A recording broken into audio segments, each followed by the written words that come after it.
I want you to know this one thing.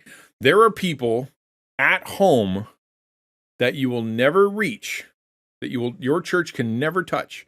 Your ministries will never touch. Your evangelists will never touch. They won't even know they exist. They are untouchable to you, but I can reach them. You don't know how. You don't know the tech. You don't know the system. You don't know the people. You don't know the games. You don't know none of it. You guys have no clue how to get to them. I do. And I know a whole bunch of people who also do.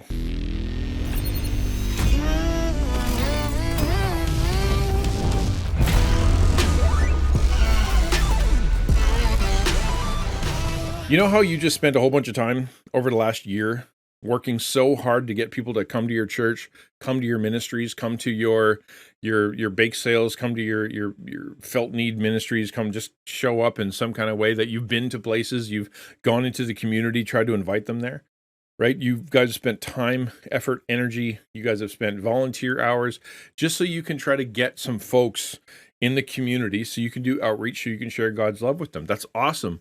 But here's the thing. There's an entire group of people out there that you've never met, that you will never meet, and that will never come to a single one of your events. These people are shut-ins. These people have mental illnesses. These people have social anxiety. These people are hurting, and these people are lost, to the point where not only are they just lost in the forest, but they are unfindable by you. There's no way for you to get to them. These are your grandkids. These are your children. These are your friends. These are single men that have been to your church or maybe never come to your church, and you've never seen them again. These people, you can never touch them, but I'll tell you a way. I can show you a way. I've experienced how to be able to not only meet their needs, meet them in their place, but actually be invited back. I can get into their room. I can get to where they live through the ministry that I'm doing. I can actually meet them in a way you never can. Like I remember a time where I was on stream and a guy came in and he just started hammering the chat with question after question after question. Like, it sounded belligerent. It sounded like they were trying to start a fight. It sounded like they were just trolling. There were so many questions that were coming, and I was answering as best I could, but they'd come so fast. They would be asking two more by the time I got around to even answering the first one. And my mods were going, should we kick this guy? Like, he seems like he's being a jerk. And I'm like, well, let's hold off on that. Let's not kick him, see what happens. He asked question after question after question, got through, I don't know, like 7, 8, 9, 10. I don't know how many, a lot.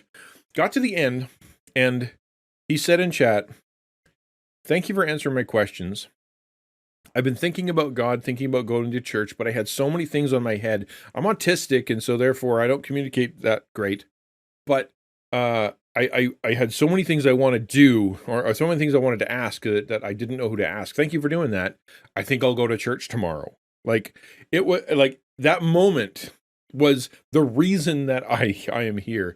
It is God had given me this training. God had given me this opportunity. I'm on camera. I'm on stream. He comes because I'm playing a game or talking about something, and he sees someone because he sees the tag and he knows what I'm all about. And he asks the questions so that he can take his faith to the next level and make it practical in real life. And that's an absolute win.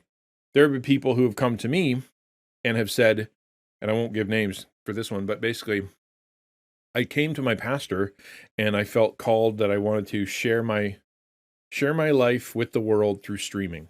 I wanted to start gaming. It was an interest I have, but it's not. But there's a community out there that I wanted to reach: Call of Duty community, Fortnite community, whatever, Twitch community, and they're people that I care about. So I wanted to use that to serve them. So I went to my pastor, went to my church, and I said, "This is what I want to do. I believe God's calling me to this." Right? And then my pastor said, "No, that's not real. You shouldn't do that. If you want to do real ministry, you come to church, turn off the video games, turn off the computer, stop doing that." And it crushed my heart. It broke my heart. And so therefore I came home and I've decided to do it anyway, but I don't know what I'm doing, and I don't have anyone to disciple me, and I don't have anyone to train me. I don't know if there are any other Christian creators. And he started talking to, he found us, he found T.A.C.O, and that, and they went, I didn't realize that this is around. This is the real thing. So thank you for doing this, because nobody else is doing this. I know my church isn't. That's who I exist for, those people. I know what it's like to be these people. I was hurt by the church. I've been through 2 abusive churches. I understand mental illness. I understand depression, and I understand PTSD personally. I know what it's like to sit at home and be afraid to step out, afraid to go to church, afraid to do anything, that when the phone calls, I jump because I don't want to talk to anybody. I know what that's like. I know what it's like to retreat into my shell and to avoid even people that know me and my friends simply because I don't want to be hurt anymore. And I know what it's like that when you're in that situation, it's really hard to get out.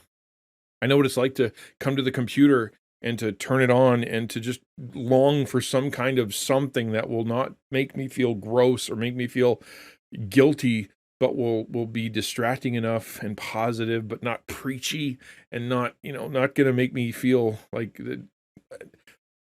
And I know what it's like to meet somebody online who changed my life because they were willing to be my friend in the safest possible way for all that I was prepared for. That's what I want to be for these people. That's what I've been for these people for the last 21 months. And I need your help. I don't have enough resources, time, help, intelligence, connections. I'm doing my best, but there is so much out there, and the need is so great. 3.4 billion gamers in this world, 140,000 people watching Twitch every single day. The need is too great, and I'm too small, and I need your help. Could you partner with me in serving these people? Because they're my heart.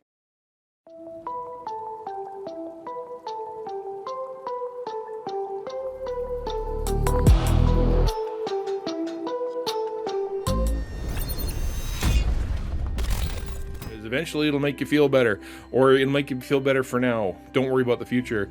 The Bible says you're poisoning yourself, you're hurting yourself. God invites you to get well, to get help, to feel better, but in a way that is going to last and is going to make you a victor